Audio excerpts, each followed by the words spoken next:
Magandang umaga, Pilipinas. Narito ang magiging lagay at taya ng panahon ngayong Biyernes, 24 April 2026.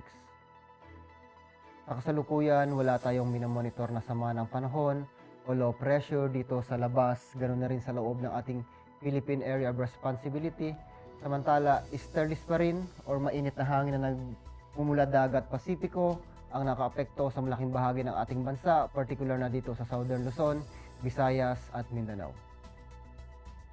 Dulot ng easterlies at localized thunderstorm, aasahan natin ang Metro Manila at nalalabing bahagi ng Luzon, Visayas. Ganoon na rin dito sa Mindanao, ang mainit na panahon, bahagyang maulap hanggang sa maulap na kalangitan na may mga posibilidad na pulo-pulong pag-ulan, pagkulog at pagkidlat. Para sa flight level wind chart, dito sa 2,500, ganoon na rin dito sa 5,000 feet. Dulot ng easterlies, inaasahan pa rin natin ang bahagyang malakas na hangin hanggang malakas na hangin na umaabot ng 20 knots ang nakaapekto dito sa malaking bahagi ng silangang bahagi ng ating bansa. Pagdating naman sa flight level wind chart na 10,000 feet, aasahan natin ang mahinang hangin dito sa Luzon na nagmumula naman timog kanluran. Pagdating dito sa Visayas, aasahan din natin ang mahihinang hangin na nagmumula naman silangan. Sa dakong Mindanao, aasahan natin ang bahagyang malakas na hangin naman na nagmumula silangan.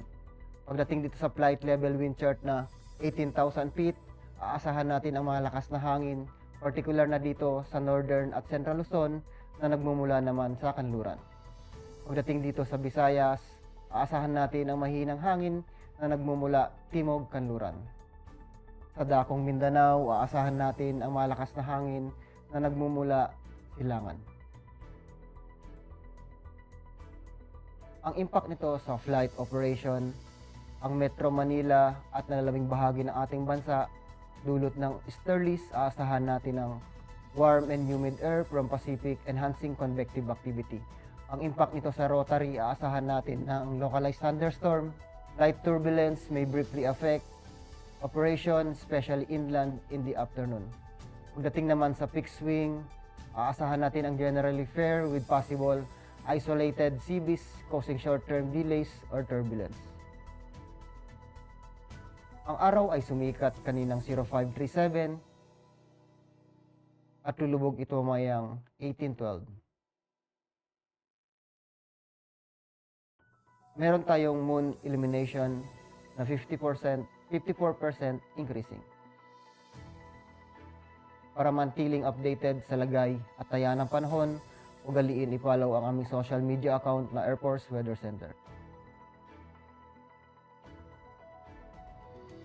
In behalf of our Commanding Officer, Colonel Alvin John Fugador, POP GSC, ako po si Technical Sergeant Bautista, Weather Broadcaster ng Air Force Weather Center.